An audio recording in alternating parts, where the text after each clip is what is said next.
We'll start off in few minutes. Number of participants are very limited. Please bear with us.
FDP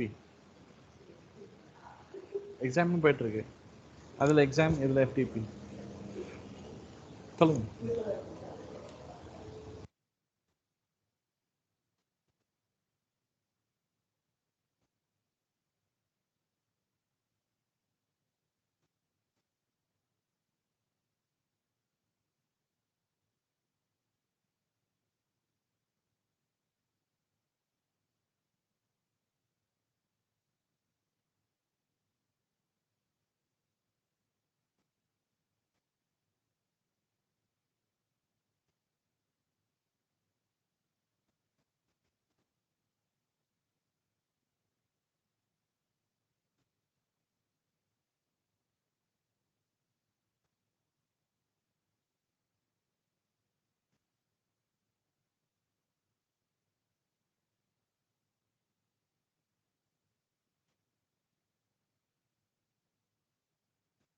Okay, good morning everyone. We will start off with the presentation of cyber security. FDP on 5. This is the fifth day of the cyber security FDP that we have, and probably we will have a feedback session in the end of the particular presentation, and after that we can wind off. Probably we will have a class of around 1.5 hours, and then 5 to 10 minutes for session, queries, another 10 minutes for feedback, and then we will wind up. I suppose, are you all of you able to audio? I mean, is it audible to all of you?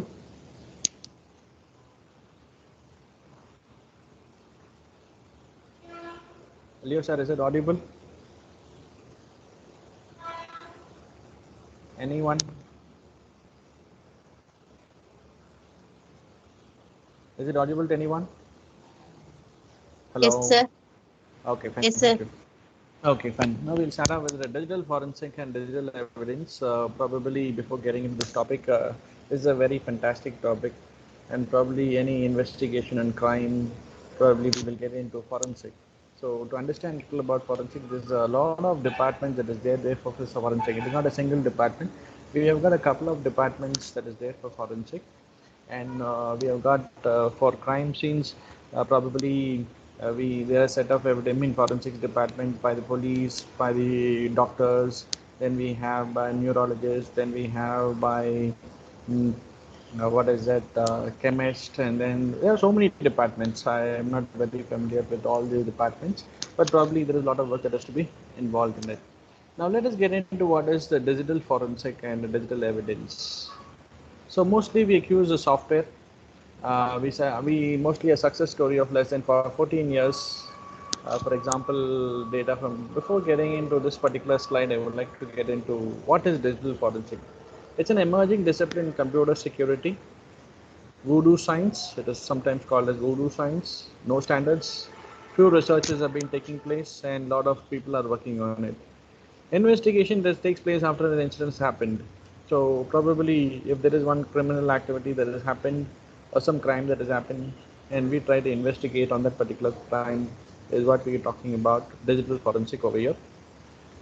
Try to answer the questions who, what, when, where, why, and how. So these are the basic questions that we keep answering for forensic, and this is also the same thing for digital forensic. And what we do with digital forensic is wonderful. What people have never thought about it, we will discuss about it in this particular class.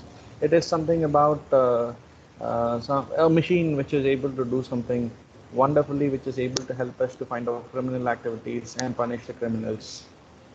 So probably we have the types of investigation, determines what incident was, and get back to the working state. So we will have to understand what is the incident and then get back to the working state. Internal investigation should be based on IR policy, may lead to criminal investigation. Okay, this particular, now people know, we do not know what type of activities that happen, and probably we keep thinking that we understand many things. Probably we might not understand, we may not understand. And criminal activities is we have to think like a criminal to get the criminal. That is also a very important thing. Support for real world investigation. So this particular thing is something very very difficult to find, as well as we have a lot of tools and software which is helping us to do this particular thing. would probably think very well understand why we are working on such a big environment, or why are we spending so much of money on digital forensics. The reason, because the huge amount of money is involved in it. Companies in companies spend a lot of money on investigation, on data, as well as the business and all these things. If the data is lost, probably the credibility of the organization is lost. Customers will not like the organization, business will go down, and probably the entire business or the organization can be it can fall. So to avoid all these things, people are investing on security. About 10 to 15 years back, if you ask a company to invest on security, they will be least bothered. Today, every company is spending around probably around 5% of their income on security, because the reason, they knew that if their credibility is lost, probably the organization can go down. A very good example, it could be Facebook, it could be WhatsApp, it could be anything. We get us a small misunderstanding about the organization or the particular app that we are working on, probably there'll be lakhs and millions of people who will be existing in that particular software. So if you exit that particular software, probably it's a big loss to the organization. And we are trying to keep, we are able to find certain things, we are able to track people, or probably we are able to do something for the organization so that the credibility of the organization is available. The next is a typical investigation phase. We need to go acquisition, recovery, analysis, and presentation. So we need to acquire the basic things that is required, recover from wherever it has been lost. It might be hidden, it might be deleted, it might be, and so on. And then we need to analyze how we can do well, how well it can be incorporated together. And finally, we have to give a presentation to prove that a particular criminal activity has happened and that guy is to be punishable. So we will talk about all these things about little depth about it. So mostly a success story about 14 years. A data of a computer can be reliable, preserved, and presented in court. Deleted data can be recovered. Events can be reconstructed. Intentions can be inferred. Lots of good products and procedures to support. So you need to have a lot of procedures and products to give you a good a proof of what you have done. So if you talk about this forensic thing came into existence about 10 to 15 years back, but there was no law in India for the last 10 years. Before 10 years, there was no law at all. So you do not have cyber law and cyber department in India. We had cyber department, they're trying to investigate without a law. So if you, even somebody steals money from your account, you cannot go and file a complaint in the police station, because there's no law like that. So finally, the government of India said, okay, we need to have a law as enforced as early as possible. And they created a new concept called a cyber law. And it is very well practiced in the last 10 years. And even till today, suppose if you say that something has gone wrong, if it is available inside the cyber law, you can file a case, or you can go and probably you can complain it to the police station. But if it is not there, probably nothing could be done. I'll just give you a small incident. You might think, what is a big deal about why we are talking about this particular cyber digital forensic is so important. It is simple like this. Assume that there's one person who has some money in his account. A hacker, or a person who is going to steal your money, it will get into your account. It might be some through malware, or it might be some other means he might get you. It might be some phishing. It might be some means he gets into your account. He transfers money from your account to an account which is available in Maldives. And from Maldives, it will go to some account in Africa. And from Africa, it will go to one account in Russia. And from America, it will go to Netherlands, or probably it might go to some deep corners of the world. So even if you complain, what will happen? The police will not come, will not get, you will not be able to run behind a person who is there in Maldives, and from Maldives you cannot go to what is Africa. From Africa you cannot go to Russia, and all these things becomes a very tedious process. So why, if you are going to lose some money in internet, it becomes a very difficult task to recover. So we need to find out how people are doing it, and how we can be little secure, saying that, okay, I have to keep my data safe, so that tomorrow To avoid all these basic things, we need to do certain steps, and that is why we need to understand what digital forensics about. Of course, there is some forensic we need to prove that this guy is the culprit and all these things. But I mean, proving and getting into the court of law and all these things is the tedious process. By the time you make a person it'll be in the sessions court, then it'll go to the what is it, district court, then it'll go to the high court, then it'll go to the Supreme Court. By the time it finish all this particular case, it will become 30 to 40 years. Probably nobody is going to exist beyond that. So these are some of the problems that we have. So as an expert, I would rather recommend you to understand what is this particular digital forensic and how well you can safeguard your machine. That is something. Of course, based on this, these things will tell you how well criminals are working, how well they're able to steal your data, how well they're able to get other things, all that. Basically, you talk about FBI. The American government has got this computer analysis and response team which reacts to you in such a manner so that they will be able to track everything. Okay. We will, before this, I would like to have a small introduction or a small video which tells you about what is a digital forensic, and then we will continue.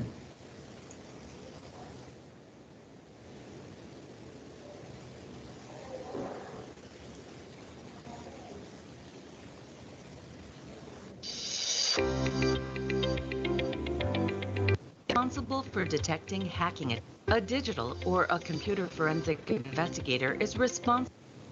Are you able to see my video? No. Yes, no.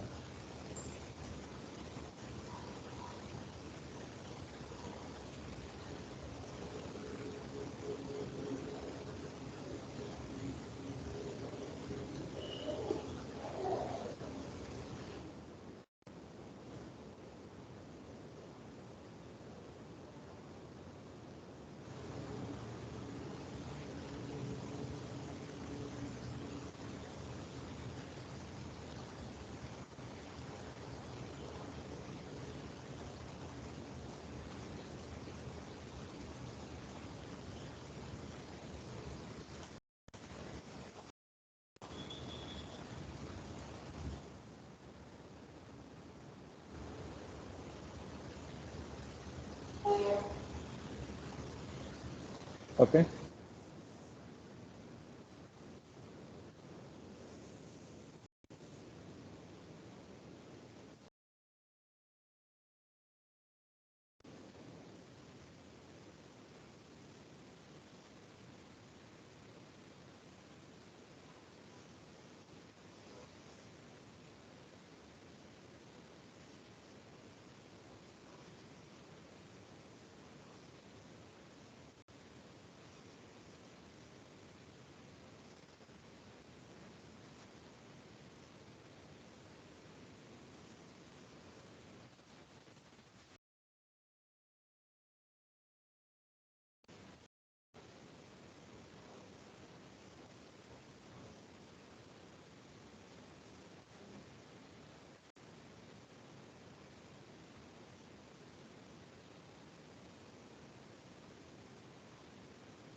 Okay, and this is something about the basics of presentation. I mean, basics of digital forensic. One minute.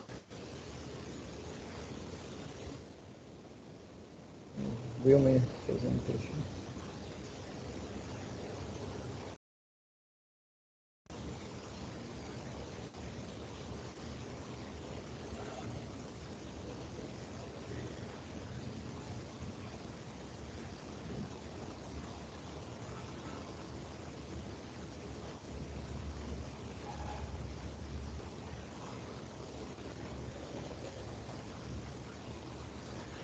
Okay, so we were saying about some basics about what is this particular digital forensic is about. I will get into a little elaboration about what this particular topic is all about. So FBI we got this a set of old rules and regulation, and people follow it very strictly in the United States. So we have got another study, a journal which is related to forensics and how to find out criminals and how to do things and all these things. We'll get in depth about it. So what is about this computer forensic deployed in? It can be deployed in hacking, fraud, electronic rings, defamation, immigration fraud, narcotic trafficking, credit card cloning, software privacy, electoral law, obscene publication, perjury, forgery, murder, sexual harassment, data and theft, industrial, industrial espionage, and diverse. So data can be um, stolen. You can do anything based on your particular data, or probably any criminal thing that is happening through the computer can be analyzed through all of these methods. It can be hacking, fraud, any of these things. We have got some wonderful videos which talks about how hacking can be done and how it is being done in such a manner. So nothing is there is very safe in the internet. Everything is been monitored, and if you're connected to the internet, probably when even Windows can have your Windows does have a complete clean check about your computer. And if you're using Google, of course, Google is understands who you are, and Google gets its money from most of the vendors. If they share your information, they give you money, they pay the money to Google, and it is like that. So nothing is very safe in the net. If you want to be very safe, it is always good to be disconnected from the internet. Any app or anything that malware that comes in your machine, probably if you are an expert, you can keep on tracking again and again. But if you are not able to do that, it's good that you don't. If you want to have a secure account, if you want to have something very secure, please use a system which is only connected by you, and you don't have any malwares and all these things. You see that even the mail is not connected. That is what I would rather recommend. So computer forensics, but this is a very mostly about disk forensics, especially disk and PCs. And we will be concentrating more on about how disks, how the computer, how can we retrieve data from the disk, from the computer, from the mobile, from the network, and from the outside environment and so on. So let us see some of the basic things. But this is the most about disk forensic, especially disk and PCs, all about evidence of large systems, evidence of remote systems, evidence of networks, evidence of data from eavesdropping transmission, and so on. So when you talk about computer forensic, probably if somebody is going to, if some criminal activities happen, so you might ask me what are the criminal activities that can happen. This is what the slides talks about. Anything of this particular activities that is available in the slide can happen through your network. It can happen through any other means, but the proof and all these things can be available in the computer. For example, a murder. A murder can be pre-planned. And when a murder has been planned, probably he would have used some devices like the mobiles or the laptop or WhatsApp or probably any other external devices. It might be a tablet and so on. So from these, we can retrieve all the data and we can come to a conclusion.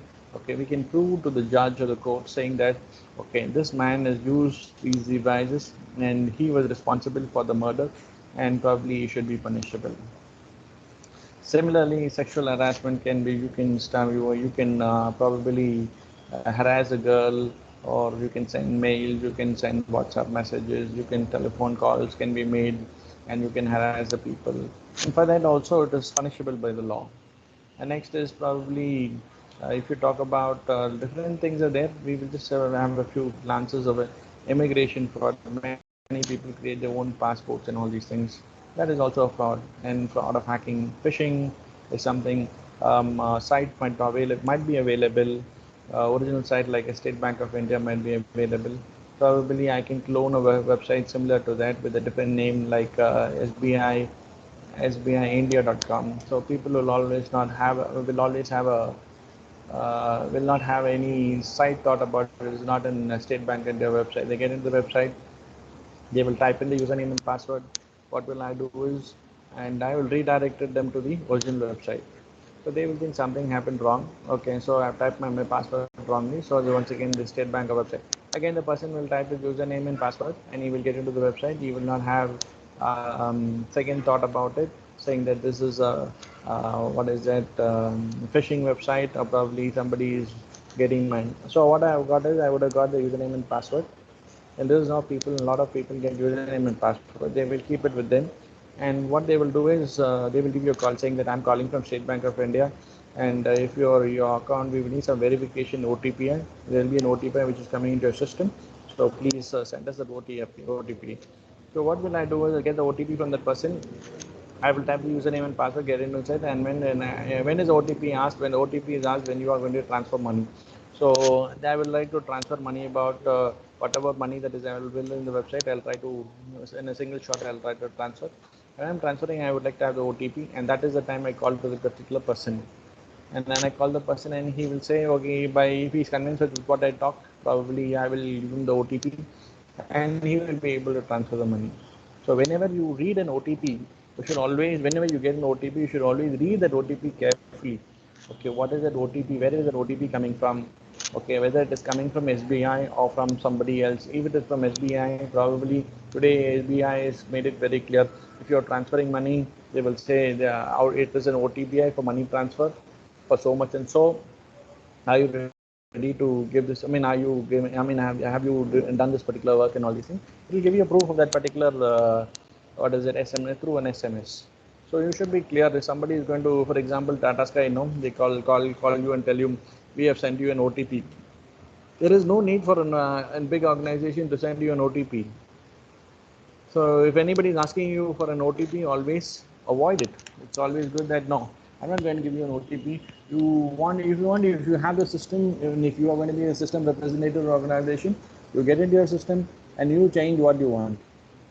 But if you are going to, somebody is asking you for OTP at any point of time, please do not share your OTP to somebody, which is going to be very, very dangerous.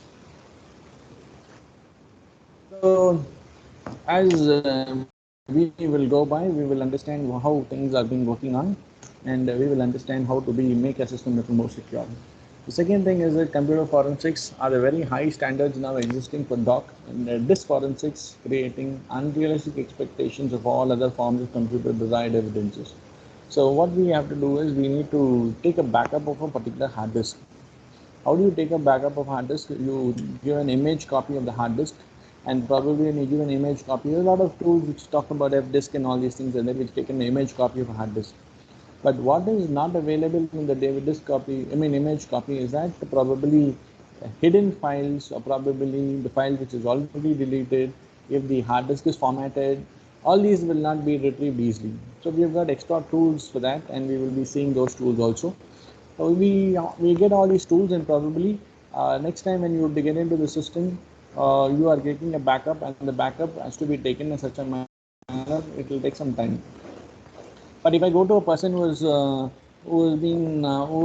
reasonable, who is responsible for this particular criminal activity, and tell him I'm going to take a backup now, he will do something else. So I have to be very careful. I'll try to get that particular machine's access through remote. So if I'm going to be an expert in forensics, so I have to get a remote access to this computer. Without him knowing, I'll have to take a backup of that particular hard disk, and that takes some time. And for that, we have got some softwares. And the second thing that we have to understand is that when you take a remote access, the system should be on. And when you take a remote access of that particular system and the backup of the thing, probably it will take about 5 to 6 hours for the complete hard disk. If it is 1 TB, probably in a remote access, retrieving the entire hard disk image of that particular hard disk, including the so-called hidden files, or probably it might be formatted disk. Those data also, if you want to retrieve all these things, it will probably take you 5 to 6 hours. So these are certain things that we do, and we have to take and retrieve them. And after retrieving this particular hard disk copy, all that we have to do is we cannot work on that particular same hard disk. We need to take another copy. 2 to 3 copies has to be taken, and based on that, from one of the copies you can take off the particular data and check one by one. You need to check, are you getting any uh, clues of any basic. Now we saw the first presentation or the first video. It talks about log files. The log files will talk about when the particular system is got connected, or when the particular machine started off, when it is got shut down, which network it has got connected to, who was which IP address connected to internet, when I got disconnected to internet, which machine my IP system was connected to. All that details can be accessed from the so-called as log files. So we retrieve data and we find out, okay, I have been connected to this IP address through this particular network, or through this particular modem, or through this router, and I will be able to connect. I will not have the complete data of the router, so I'll have to go to the router, or probably if I'm an expert in getting data from the router, it is very good, fantastic. And probably today the Cisco routers and all these are very secure, and getting into the router and getting and retrieving all the data of the router will also be very difficult. So what we do is we need to get evidences from hard disk. We need to get evidence from other devices. It might be mobile, it might be router, it might be switches. All these data put together along, we come to a conclusion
Sorry everyone, internet problem. You able to see me?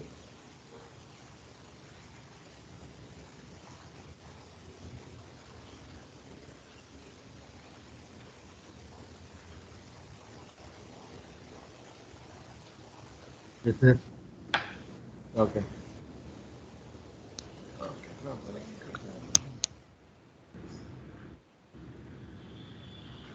Okay, we'll continue.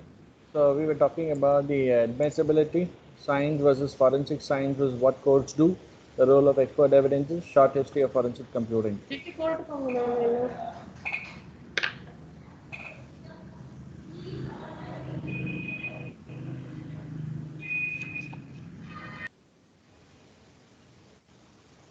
Okay. So we were talking about, I suppose all of you can hear me? Anyone response? Yes, sir. Please continue. Okay, fine, thank you. So we were talking about the admissibility, science, forensic, and all these things. So what is admissibility? The legal rule which determines whether the potential evidence can be considered. So we were talking about yes.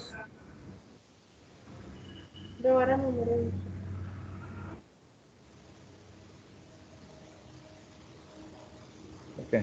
So the legal rules which determine whether the potential evidences can be considered by court. Probably courts have its own rules and regulation. Every country has got its own law, and to prove that particular certain things, no, certain countries will accept WhatsApp. Certain countries will not accept WhatsApp as a proof. Today, the government of say even Shah Rukh Khan's son was got into this particular drugs problem. Court accepted the proof of WhatsApp. So certain time previously when there was other actors who got into these problems, the court did not accept WhatsApp as proof. Today things changes and the law keep changing. So admissibility, the weight of evidence is very important. Developed in England in the 18th century to distinguish the role of witness and the juror. Trend was towards an increasing formality through which the reverse for the last 20 years. So laws have been changing and we will see about it. So we are talking a little depth about these laws. Different countries have different laws. UK has its own law, US has got its own law, India has got its own law. And it should be combined together to give you a proper output because it will be digital. When it's going to be digital, it will be connected to different countries. Different countries will have its own law, and probably getting details from other countries is going to also be very difficult. Assume that I have got one particular person. Um, I've got one particular account that has been stolen, and if that particular account is stolen through internet, probably it might be connected through US or probably UK or it might be in Africa. I'll have to get the concerned departments in that particular organization and get the proof, and then proving it might not be an as simple task as it looks like. So it might be the admissibility of the document, Banker Books Act, business document, in and admissibility, proper working test. So US problems of novel scientific evidences. So they got a lot of different laws and all these things. We need not get into. So there are a lot of laws which is available. Judges Act, gatekeeper evidence, inadmissible unless it is a generally scientific acceptance updated in Gilbert.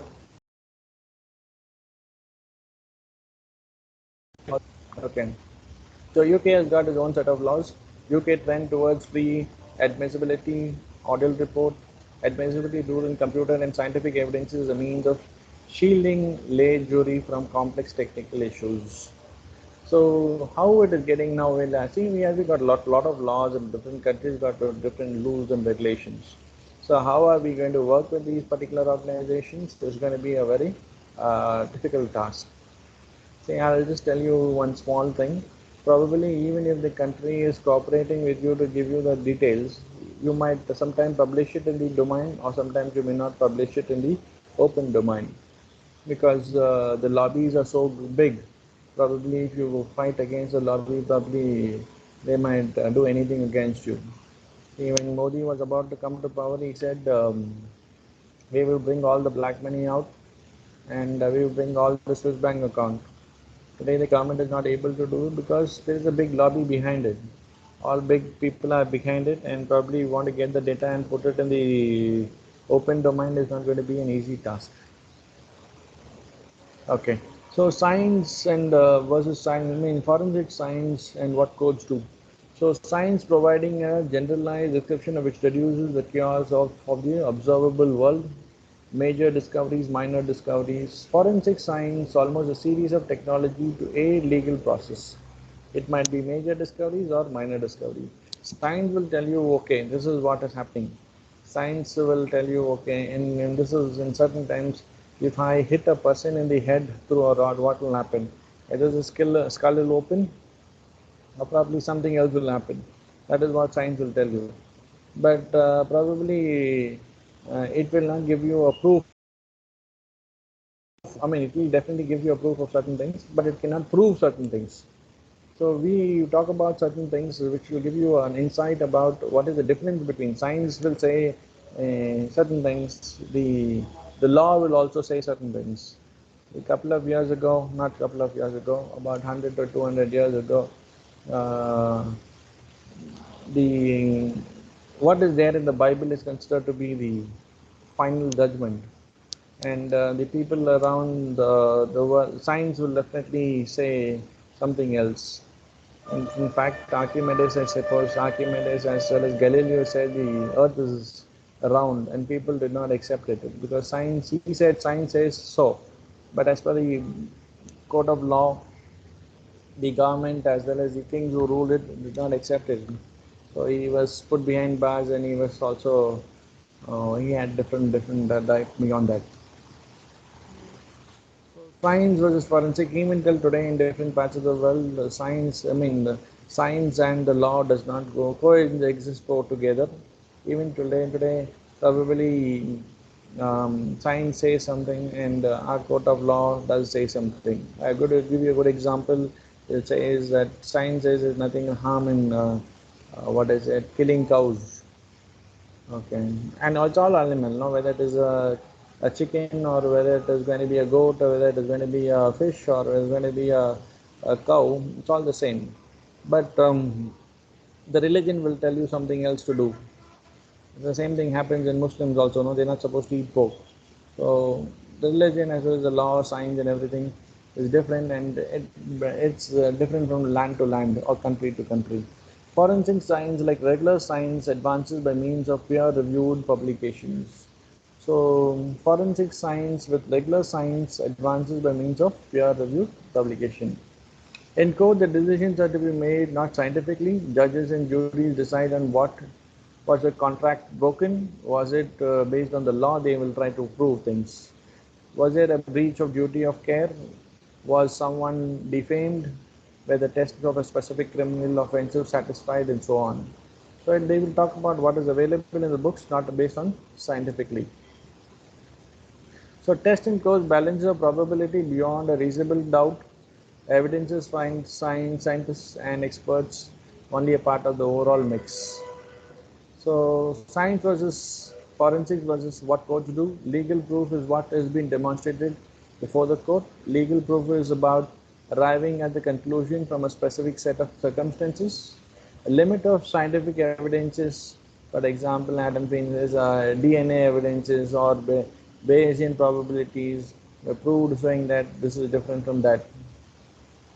So computer evidence is reliability of intelligent computer records, reliability of forensics, located and recovered data. All these are two things that we try to have different types of situations in computers. Probably digital forensic, we talk about these basic two things.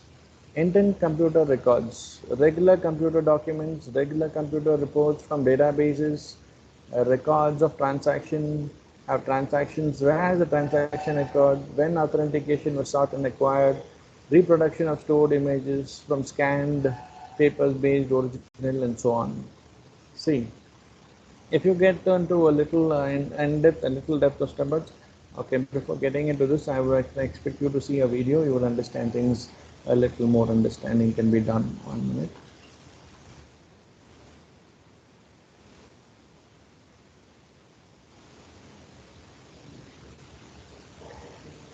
Hello Internet and welcome to CodeBit.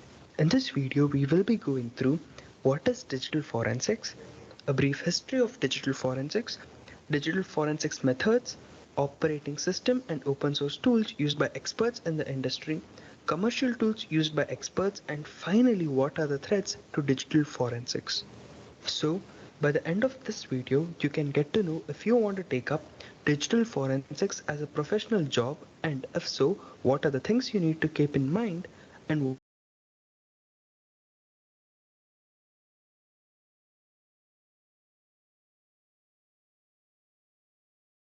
wasting any time, let's get started.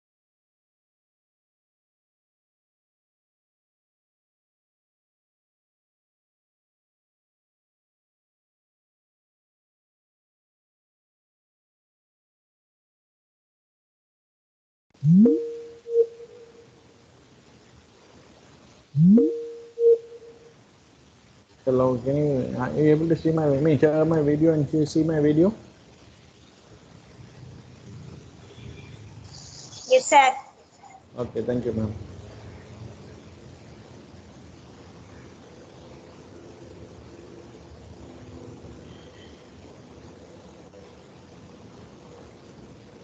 Hello Internet and welcome to CodeBig. Digital forensics methods, operating system and open source tools used by experts in the industry, commercial tools used by experts, and finally what are the threats to digital forensics. So, by the end of this video, you can get to know if you want to take up digital forensics as a professional job, and if so, what are the things you need to keep in mind and what are the tools you need to master. I hope I got you excited, so let's get started. Sir, Welcome back, அந்த video guys. Share So, ஆகல. without wasting Video share ஆகலையா madam? இல்ல sir, ஸ்லைட்ல தான் நிக்குது. அப்படியா? Okay okay okay, ஒரு நிமிஷம். பேக்ரவுண்ட்ல வாய்ஸ் கேக்குது, ஆனா அந்த ஸ்கிரீன் இல்ல.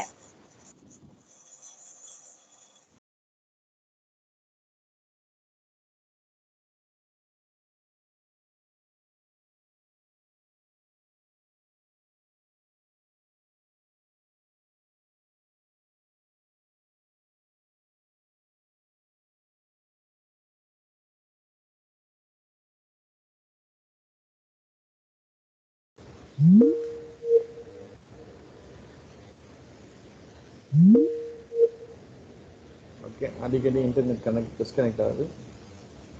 anytime, let me start off with the definition of digital forensics. Ma'am இப்போ தெரியுதா? எஸ் சார், தெரியுது சார், தெரியுது sir. Okay. Digital forensics is a branch of forensic science encompassing preservation, acquisition, documentation, analysis, and interpretation of evidence identified from various storage types. Let me just remind you, digital forensics is not only limited to data in your laptop, desktop, or mobile device. It may as well include data transmitted over public and private networks. Cool. Now that you know the definition of digital forensics, which in itself is pretty much self-explanatory, let's take a look at what a digital forensic expert actually does in real life. The first being data recovery. Although it does not sound super cool, it is one of the most important and crucial skill a digital forensic expert needs to master. So, data recovery in simple includes investigating and recovering deleted files, a file that has changed into a different file extension, or a file hidden for some reason. Although it sounds like a simple task, evaluating a suspect device and recovering data in such a manner as to not tamper with the existing data on the suspect device take a lot of time and patience. Also, following a series of steps and documenting those steps so that they can be reproduced at the court of law or in front of the necessary authorities is a skill in itself. The next basic task of a digital forensic investigation is identity theft. In this digital world where our data is being sold for less than a price of Pringles, identity theft are way too common. It is the job of digital forensic expert to keep a track on these thefts and bring the ones responsible to justice. Although it sounds very cool, it takes up a lot of man hours and documentation to prove someone guilty of identity theft. If we are dealing with someone who is a pro in this job, then the time may go from weeks to months. The next task on our hand is malware and ransomware investigation. This is where the actual fun starts. Private organizations have seen a surge in the number of malware and ransomware attacks that are being carried out against an entire organization or an individual of that organization. It is your job as a professional to find and eliminate threat before bringing down an entire organization. It is one of the most money rewarding job currently in the market. Although I will be teaching you how to find, remove and document malware and ransomware in lab condition, I just want to tell you in the real world, most of the malware or ransomware will be highly targeted and not generic. Next we have network and this includes investigating denial of service attacks and distributed denial of service attacks. As I will be demonstrating in the further videos as to how easily we can investigate these attacks thanks to the development and the open source tools which make our lives a lot easier these investigations.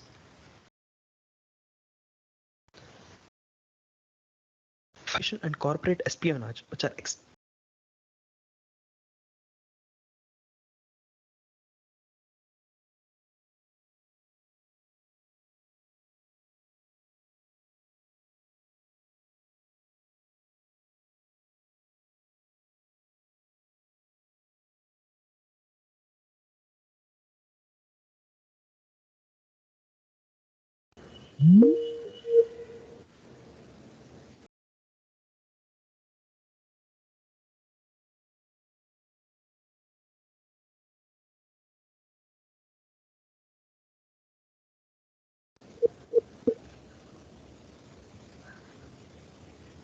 Okay, sorry, network problem. While companies are moving their data from hard copies to the cloud, there may be digital footprints left behind.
Network problem in the college.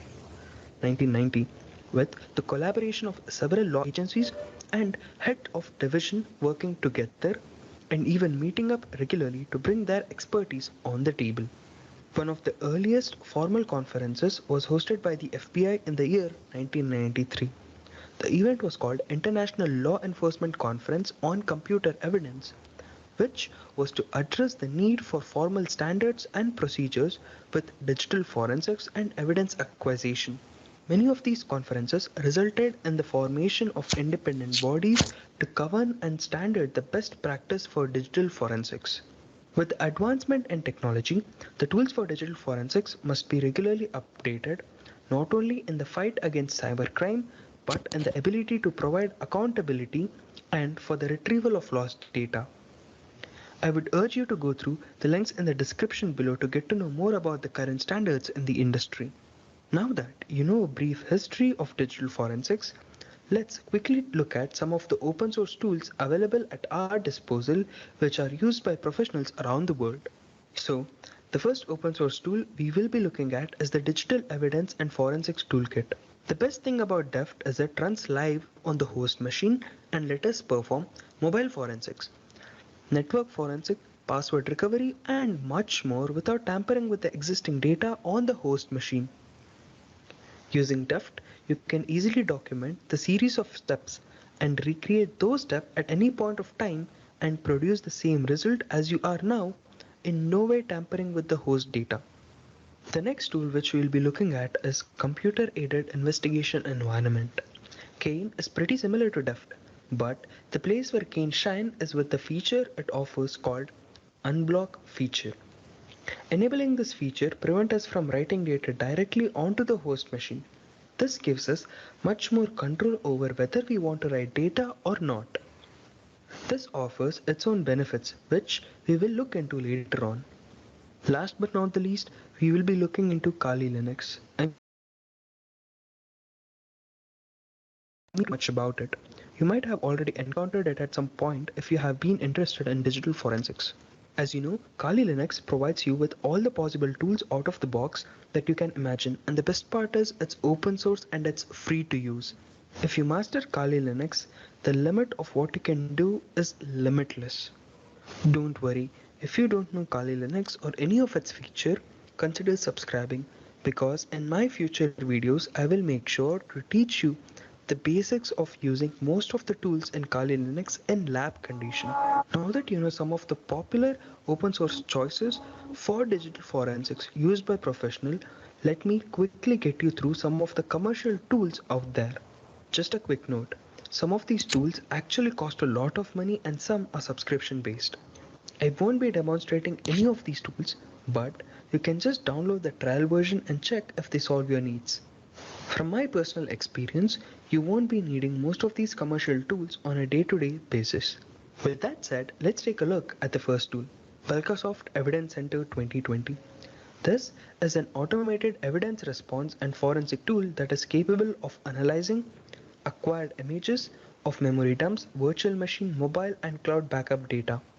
Microsoft are kind enough to offer their acquisition tool and RAM capture tool for free. You can get them by heading over to the links in the description below. The next tool is Access Data Forensic Toolkit. This has been used by professional and law enforcement agencies for a long time and it offers the same perks as Belkasoft. Also, Belkasoft and FKT have joined hands to improve their platform and offer better UI and tooling. Finally, we will take a look at ENCase. ENCase has been at the forefront for many years and have been used by professionals internationally and worldwide. They offer pretty much the same tooling as FKT. You can check out the tooling by heading over to the official website. You can find the link to it in the description below. Now that you know the tools that are being used, I want to finish this video by letting you know some of the threats to digital forensic so you can make a better decision on whether or not to choose it as a professional career. The first threat being the growth of the use of VPN. This is because most of the VPN provider never keep the logs of their users and their activity for more than 7 days. And a cleverly designed malware or a ransomware may go undetected for several weeks together. So, backtracking the source of the attack can get really tricky and sometimes be impossible. The second threat is the advancement in encryption standard. As you already know, the encryption standards and the algorithm used for encryption have improved a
I suppose.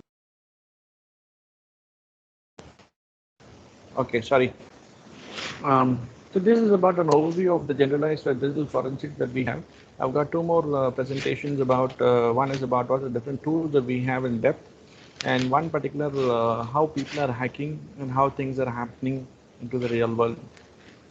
So hacking happens in almost every place. People steal our data, and probably you would have found it in your local environment also.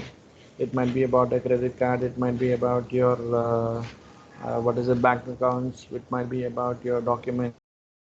It might be about everything. It might be about a personal life. It might be about a camera placed in near your house. It might be people watching you. Probably if there is a camera in front of you, I would like to know whether Leo is coming out of his house. When is Leo entering his house? If the door is open, they will try to zoom in and find out what Leo is doing, who is there in the house. And if there is a camera in the office, it can be all stills will be captured in the hard disk. And if I'm an expert in hacking that particular hard disk, I can copy all the data and retrieve it. And when I retrieve it, I will know what the organization is working on. In such video which I've got from the internet is about how people are stealing data from the hard disk of a particular cameras that is available in your organization. So we will get into this particular video, and you will understand how an organization is being attacked, or probably they will understand what is there in the video, and they will come to a conclusion, or they will understand many things. In fact, they can break open your organization also.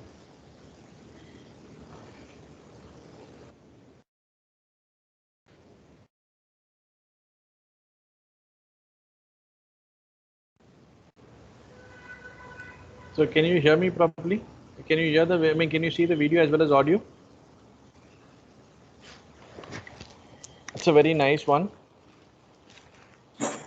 No, sir. It's not audible. Audible. They are not present at the screen itself, sir. அப்படிங்களா இவ்வளவு நேரம் பாத்தீங்களா இல்லையா? இப்போ உங்களோட video மட்டும் தான் sir தெரிஞ்சது. இதுக்கு முன்னாடி அந்த ஸ்கிரீன் இருந்தது. Okay, fine. Okay, this is a video about a call center. Means our organization, somebody is stealing the data from the hard disk, and they see how it is happening. What you are looking at right now is security camera footage of a fraudulent Indian call center based in the center of Kolkata. It wasn't until a few weeks back that I got access to these cameras. They're security cameras. Having access in the center, on the other hand, is a different story. I got these cameras, realized they had these cameras. When I did realize this, I tried to access them, but I could not manage to guess the password, so I had the social engineer Hikvision themselves to change the password for me. The first thing I did, once I got into the CCTV, was mapping out all the cameras and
Sorry, internet is very bad.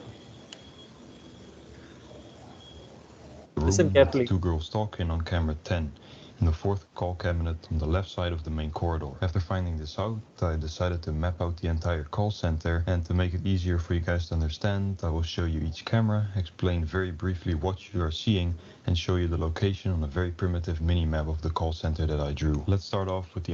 So probably there are a lot of call centers. I mean, previously hacking and stealing was done by individuals. Today, there are call centers who do this kind of criminal activities. They call people and find out what is the card number, password, OTP, and all these things. And there are a set of people who do it.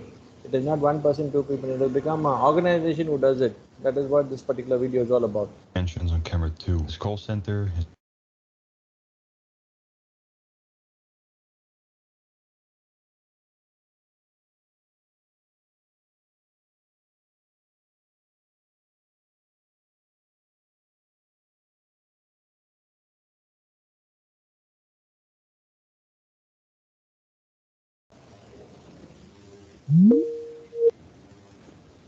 My God, internet is so bad today. So we're talking about.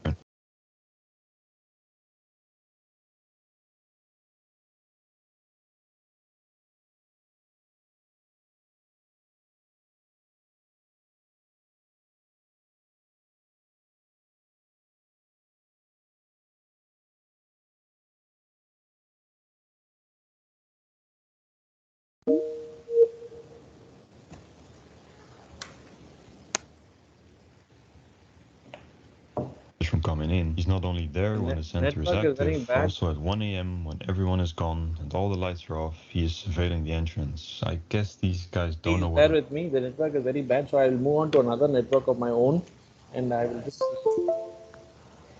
show you this video. This video is very important.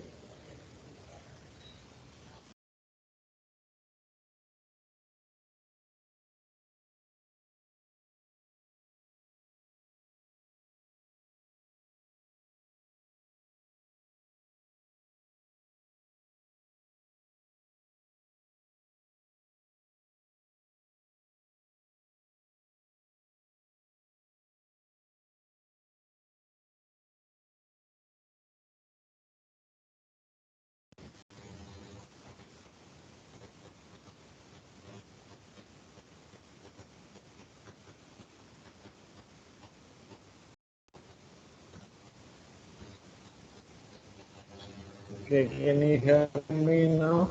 I wanted an undisturbed network, so I moved it to my mobile network.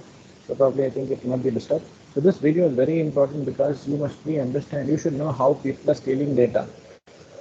Previously, it was about people, individuals who are taking data, stealing data and trying to steal money from one account to another. Today it is not the case. Stealing combined, and they are available in Bangladesh as well as in Calcutta, in different parts of the country. So this is a video about stealing from CP. So those guys who are stealing itself, we are stealing data from them. That is the issue. I decided to map out the entire call center and to make it easier for you guys to understand what each camera is, what you are seeing, and show you location on a very primitive mini map of the call center that I drew. Let's start off with the entrance on camera 2. This call center is on the second floor of the Matrix Tower in Salt Lake and does access either elevator or stairs. The two elevators you see are almost always used to get in and out of the call center, but as an alternative, there is also a stairwell behind the heavy blue door that is always locked and barely used. As you can see, a security guard is sitting at the front desk to prevent intruders from coming in. He's not only there when the center is active, also at 1 a.m. when everyone is gone and all the lights are off, he is surveilling the entrance. I guess these guys don't know what a door lock is. If we move under the camera and through the door of this room, we get into a small hallway leading to the main corridor. This hallway is visible on camera 1, and from this camera we can partially see the left elevator and a black bench against the wall on the right. The main hallway is to be seen on camera 3. You can see a fragment of the black bench that we also saw on camera 1, and on the left side of the main hallway there's 4 rooms, all having cameras, and all these rooms are occupied by scammers taking calls. Since there's no audio on these cameras, I don't know what scam the people in room 1, 2, and 3 are running, but I'm assuming they all run the same scam, which I will get into in a second. From this footage of a scammer walking into the first room on the left, I know that camera 8 is that first room.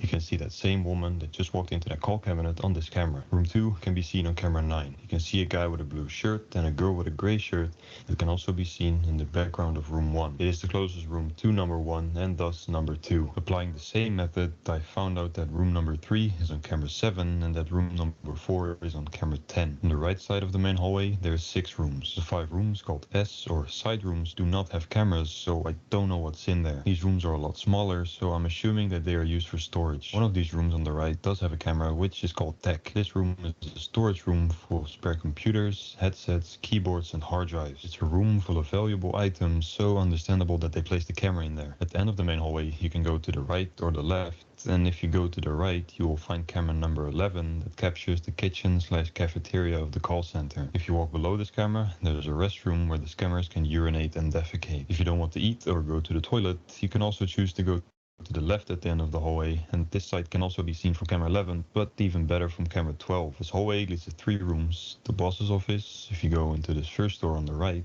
and also 2 more call cabinets if you go through this door at the end of the hallway, one on the right and one on the left side. The boss's office can be found on camera 16. Some interesting stuff goes down in there, like payments of people that clean the call center and the security guards, interviews for people that are trying to become a Salt Lake scammer for a living, and also meetings between the higher-ups in the company, probably talking about something along the lines of, from what I know, these 3 guys having a meeting are the main bosses. Here are some better pictures of the guy in green.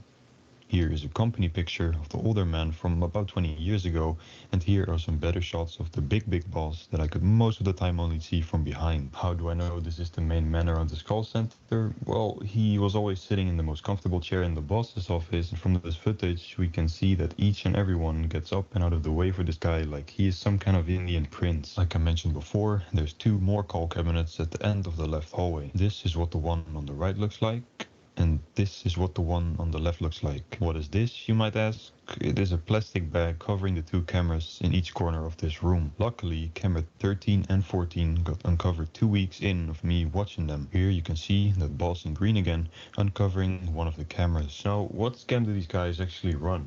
Before I answer that question, I quickly want to speak about how you guys can learn about ethical hacking as well. Let me rephrase that. If you want to learn absolutely anything, then Skillshare has thousands of courses that can get you started in any branch you may think of. Taking the topic of ethical hacking or cybersecurity, there are 30 videos waiting for you, including videos about protecting yourself online and hours of lessons on how to get started in the cybersecurity field. Skillshare is an online learning community for creators of my subscribers that click the thing with plenty of different scams in different parts of the world to see what will get them the most money. I've had this specific connection for about 7 months now, and in that time I've seen plenty of different scams pass by. We have, for example, the Amazon night shift scam targeting American phone numbers from this computer, which I recorded in June of 2021, so about 3 months ago. Thank you for being connecting with Amazon customer service. This is Jason. How can I help you? There is some fraudulent people who have got all sorts of your information, and they have done that fake order, taking down your identity. That is the reason why we have given you a notification call. No, you have just said me that I'm a stupid, then why will I tell you the information?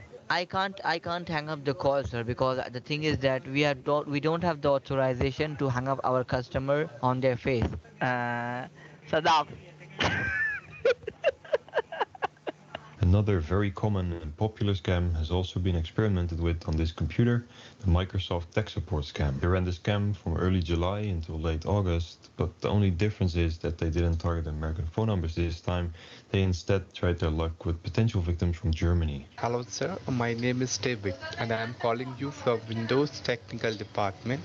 This call is about your computer and laptop, okay? This is a service checkup call for your computer. The reason of my call because your computer license ID sending some report our Microsoft department, some failure and one mistake. An online hacker or infection get inside your computer and misuse your computer some criminal activities. That's the reason, sir, I'm calling you. I remove all the problem, okay? Okay, I speak German, sir. I speak little German, okay?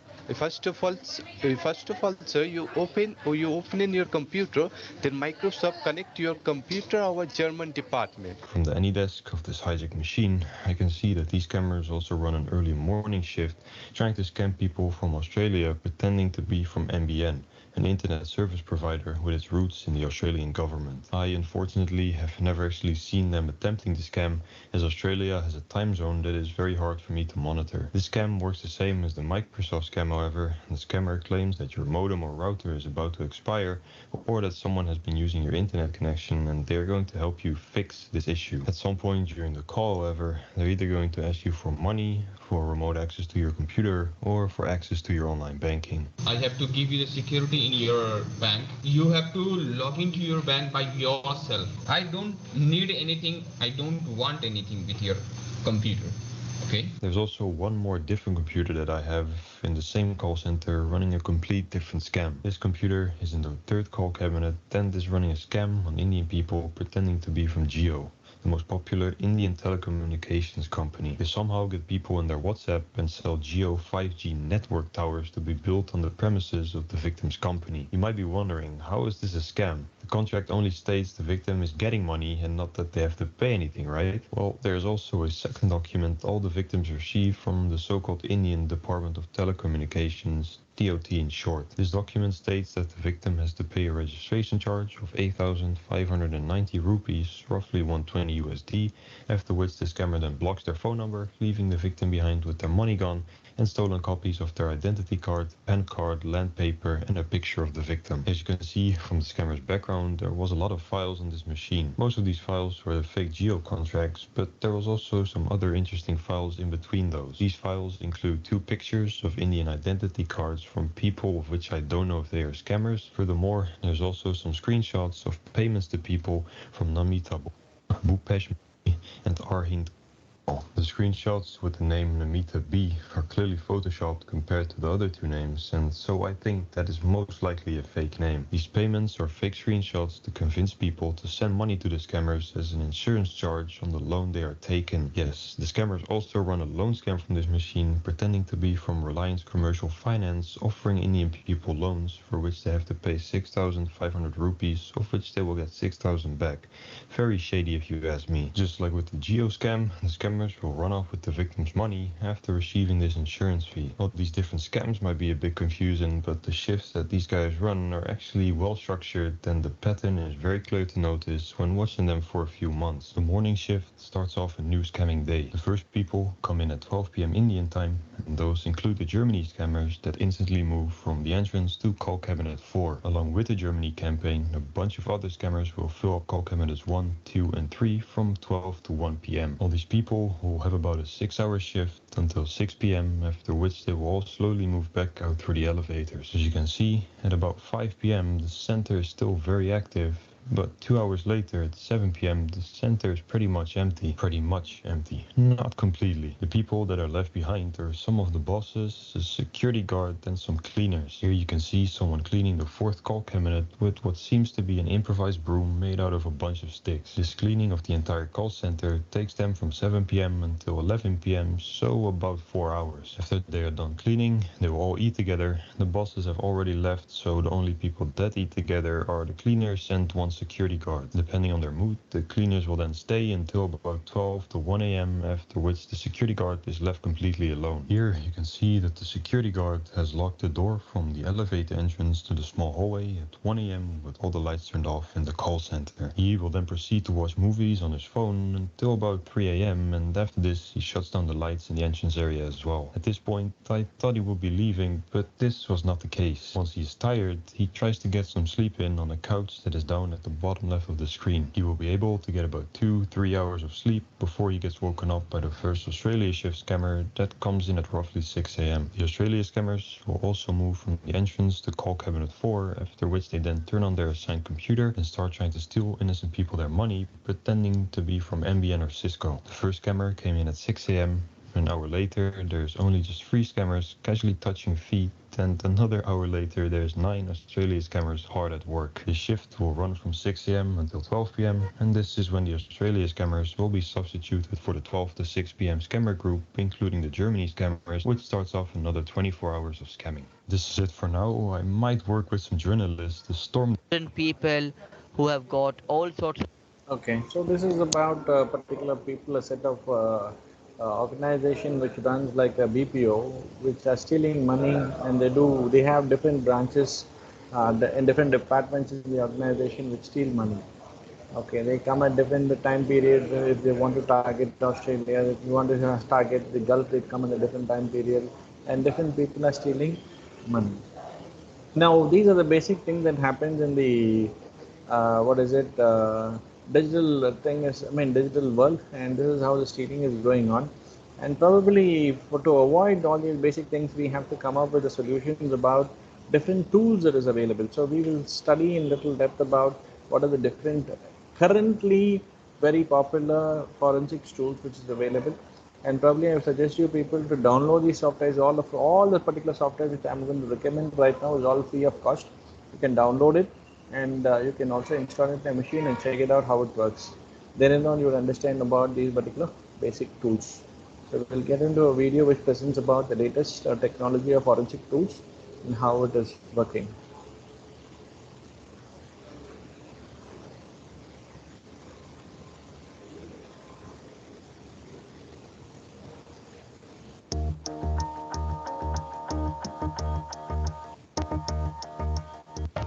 Of cybercrime. Cyber perfect the process of identifying, preserving. Sorry, I took the long video.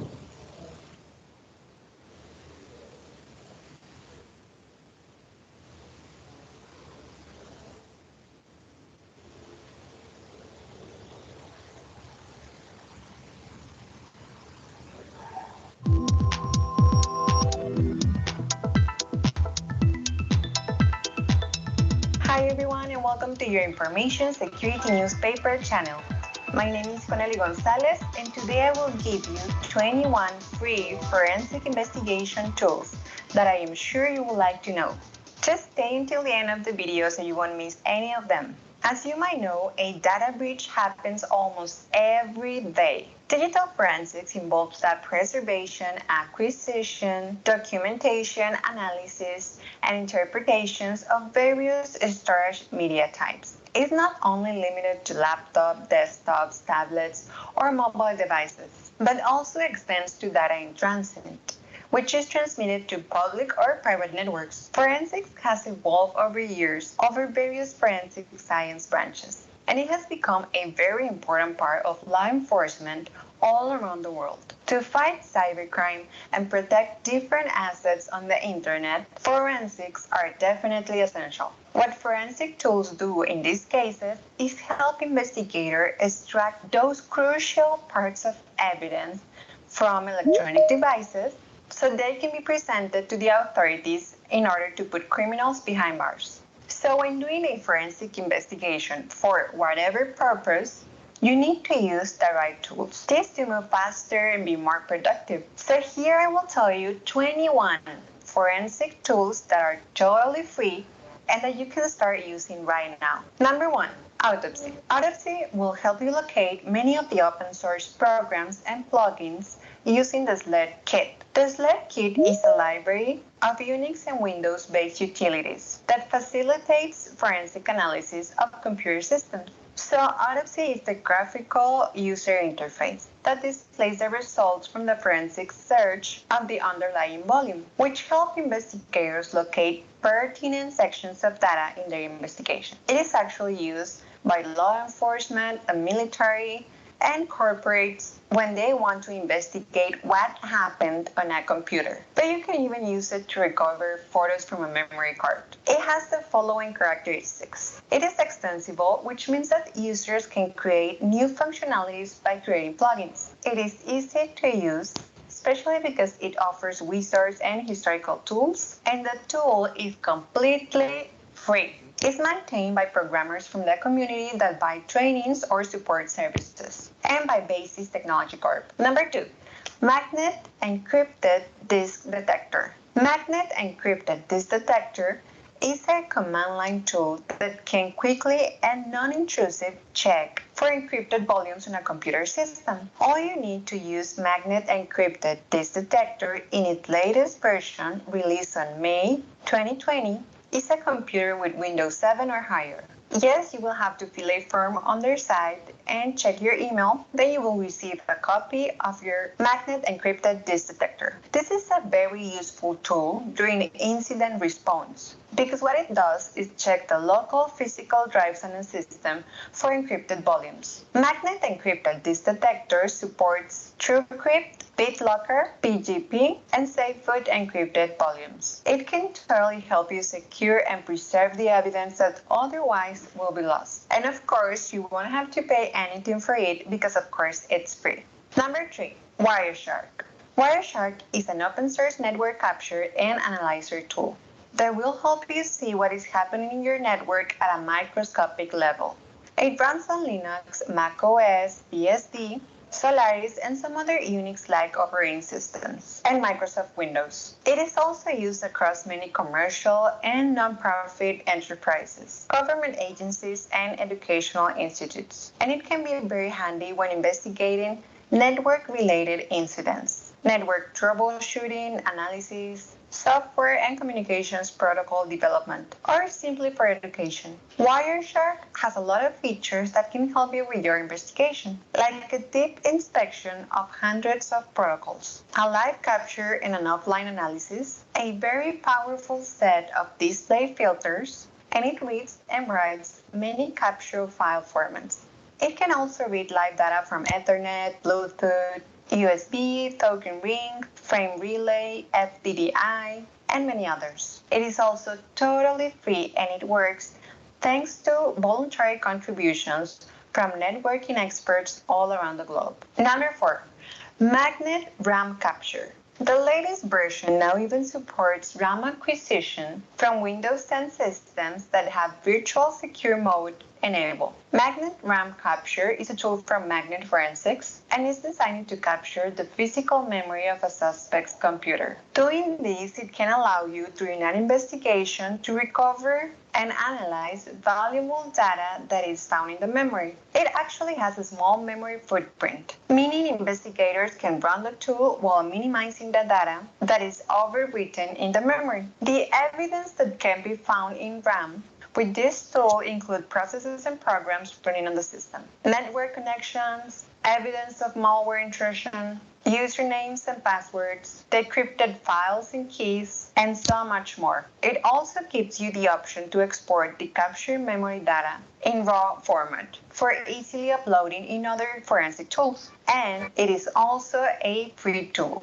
Number 5, Network Miner. Network Miner is a network forensic analyzer for Mac OS, Windows, and Linux. It can be used to detect OS, hostname, sessions, and open ports through packet sniffing or by PCAP files. Network Miner can be used by network administrators as well as by investigators to access traffic in a network. It is used to analyze or even capture packets, transferring a network to detect devices and corresponding operating systems, names of hosts, open ports, etc. This forensic tool allows users to fish out credentials, certificates, emails, etc., and presents the extracted information in a friendly and interactive way. Even a keyword search option is provided in this tool. It doesn't require installation and it won't put any traffic on the network. Today it's used by companies and organizations all over the world, like in incident response teams and law enforcement. And it has no cost at all, since there is a free version of it. Number 6, Nmap. Nmap, or Network Mapper, is one of the most popular network and security auditing tools. It supports most of the operating systems, including Windows, Linux, Solaris, Mac OS, etc. It is used by network administrators to scan ports and map networks. It can identify in which ports certain software is running, and it can discover available hosts as well as what services they are offering. Using it, you can check a single host or a complete network.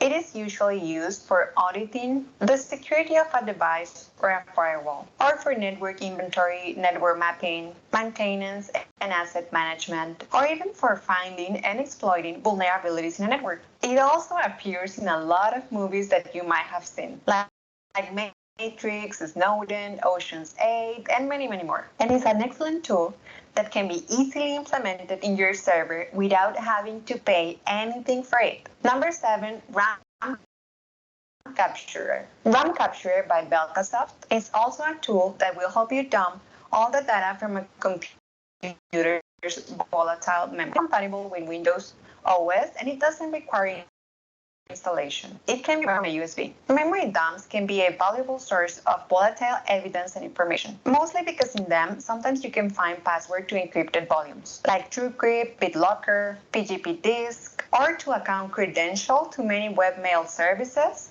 and social network services, or even to some file sharing services. And Belkacef Live RAM Capture works even when an aggressive anti-debugging or anti-memory dumping system is on. Some of the RAM acquisition tools can return with an empty area or random data when exploring a protected memory set, but Belkacef Live RAM Capture promises to help you get an image of this protected memory set without even having to pay for it, since this tool is also for free. Number 8, FAW. FAW, or Forensic Acquisition of Websites, is a tool to acquire websites for forensic investigations. All you will need to install it and to use it is a dual-core Intel processor, 4 gigabytes of RAM, and Windows 10. FAW will acquire web pages from any website available in the internet. It will allow you to acquire a complete full-resolution web page or maybe parts of it, depending on your needs. It allows you to use side scrolling or an horizontal cursor so you can decide what parts of the page you want to be analyzed. It also has the following features. It captures all types of images. It captures HTML source code of the web page, and it can be integrated with Wireshark. It is used by forensic communities all around the world to help them crystallize a web page, and it is also a free tool for forensic investigators. Number 9, HashMyFiles. HashMyFiles will help you calculate the MD5 and SHA-1 hashes. It works on almost all the latest versions of Windows OS. By finding out the hash information of your files, you will be able to calculate their integrity. And this is a portable app, so installing it is not necessary. You can store the tool in a USB flash drive and directly run the tool from its executable file. It also has a user-friendly interface where you can import files. The file queue displays the name and hash of each item, along with the full path, date of creation and modification, size, file, and product version, extension, and attribute. HashMyFiles actually requires a low amount of your system resources and has a good response time.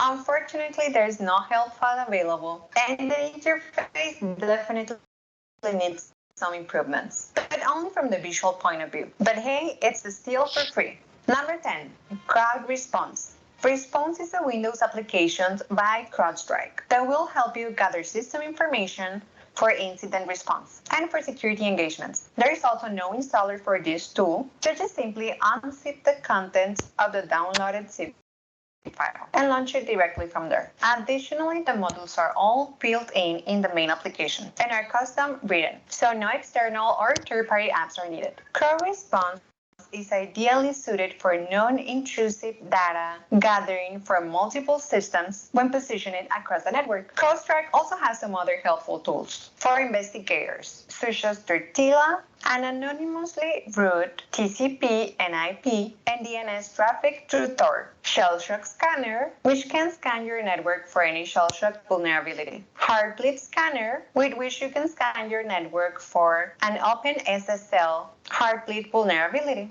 and as well as Crowd Response. All of these other tools are also available totally for free. Number 11, EXIF tool. EXIF tool will let you read, write, and edit meta information for a lot of file types. It can read EXIF, GPS, IPTC, XMP, JFIF, GeoTIFF, Photoshop IRB, FlashPix, etc. EXIF tool is Windows executable, and there's also a Mac OS package. So what EXIF tool is a platform independent Perl library plus a command line application for reading, writing, and editing meta information in a wide variety of files. As we said, it supports many different types of metadata formats, including EXIF, GPS, IPTC, XMP, JFIF, and many others. It also supports maker notes of many digital cameras by Canon, Casio, Kodak, Motorola, Nintendo, Nikon, Samsung, Sanyo, Sony, and many others. It also has many other features. Some of its other features includes its geotags, images from GPS track logs, files with drift time correction, and the fact that it generates track logs for geotagged images. And of course, it is also available for free. Number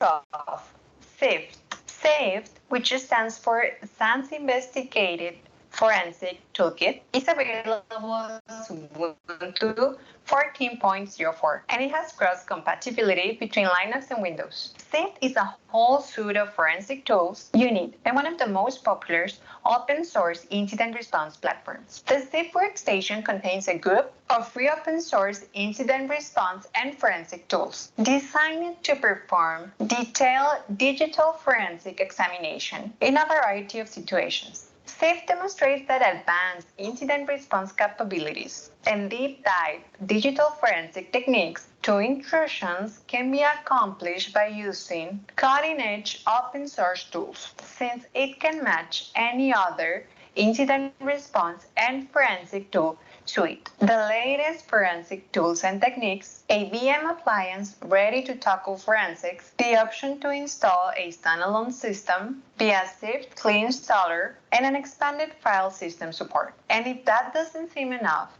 it's freely available and frequently updated. Number 13. Browser History Capture by Foxton and Browser History Viewer. Browser History Viewer BHV is a forensic software tool for extracting and viewing internet history from the main internet browsers. It is designed for you to easily capture web browser history from a Windows computer. Browser History Examiner is another of the products of Foxton Software Limited. It's a browser forensic tool usually used for capturing, extracting, and analyzing the web history data of a web browser. It stores logs of bookmarks, cache data, cookies, downloads, fav icons from history, web searches, web visits, login, credentials, etc., which are almost all the type of data that is considered relevant for a web browser forensics investigation. The tool can be run from a USB flash drive, and it basically lets you capture history from the main browsers: Chrome, Edge, Firefox, and Internet Explorer. The history files are copied to a destination in their original format, allowing them to be analyzed later. And these are both free tools. Number 14, SlotKit.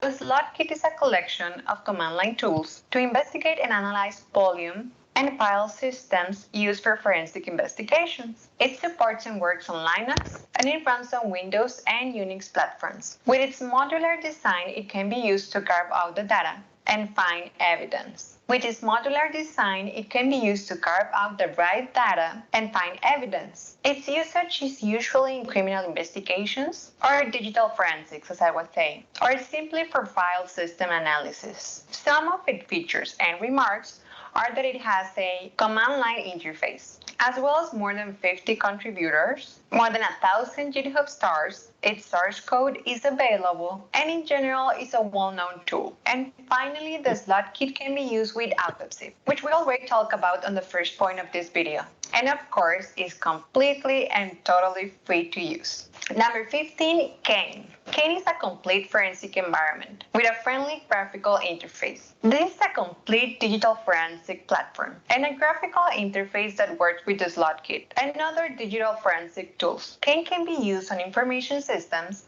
as well as newer platforms like Linux and Windows 10. Being a live distribution software, it can be carried around in a flash drive without having the need to install it. So Kane integrates tools as modules along with powerful scripts in a graphical interface environment. Its operational environment was designed to provide the forensic investigator with all the tools required to do a forensic investigation process, which will include preservation, collection, examination, and analysis. Some of the tools included with Kane Linux are the SlotKit, Autopsy, Break Reaper, Wireshark, PhotoRec, and STAT.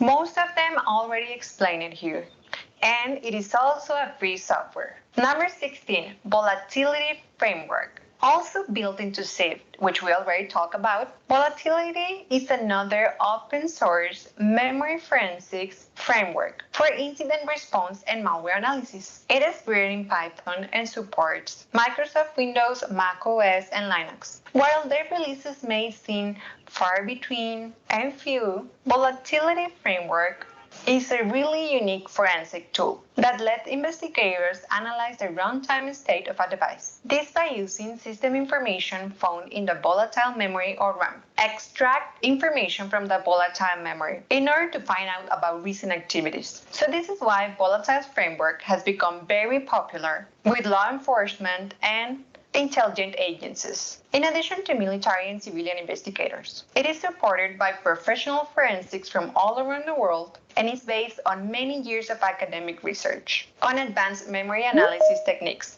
And what's best, it's available for free. Number 17, Paladin Forensic Suite. Paladin is an Ubuntu-based tool that enables you to simplify a range of forensic tools. In it, you will find a bunch of precompiled open-source forensic tools that can be used to perform various tasks.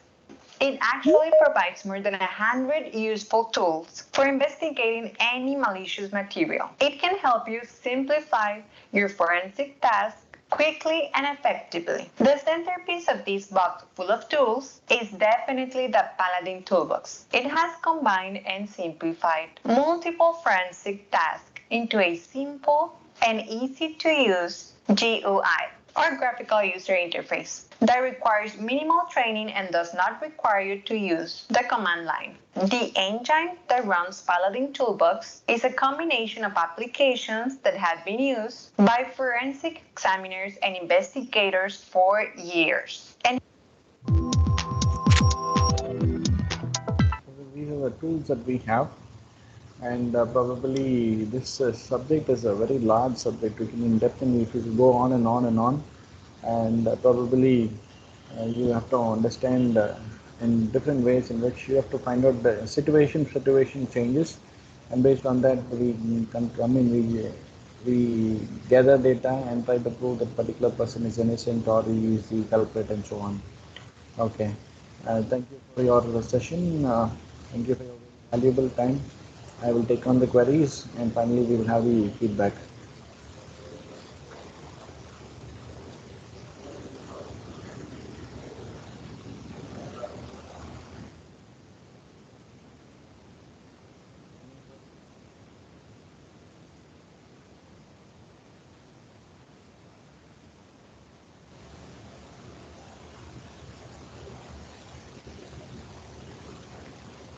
Okay, then I can go for the feedback.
I'll get your feedback.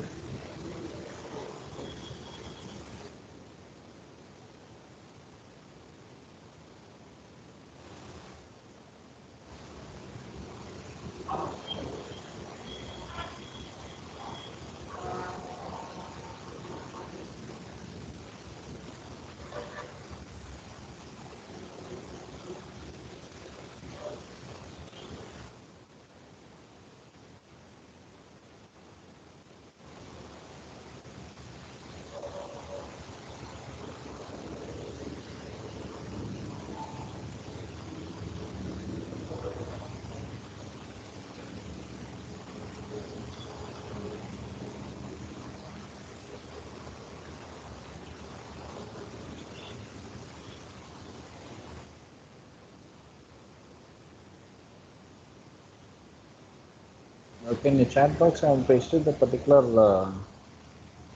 link for feedback. Please give me your feedbacks of all the 5 days, from day 1, from 8, 9, 10, 11, and then finally today.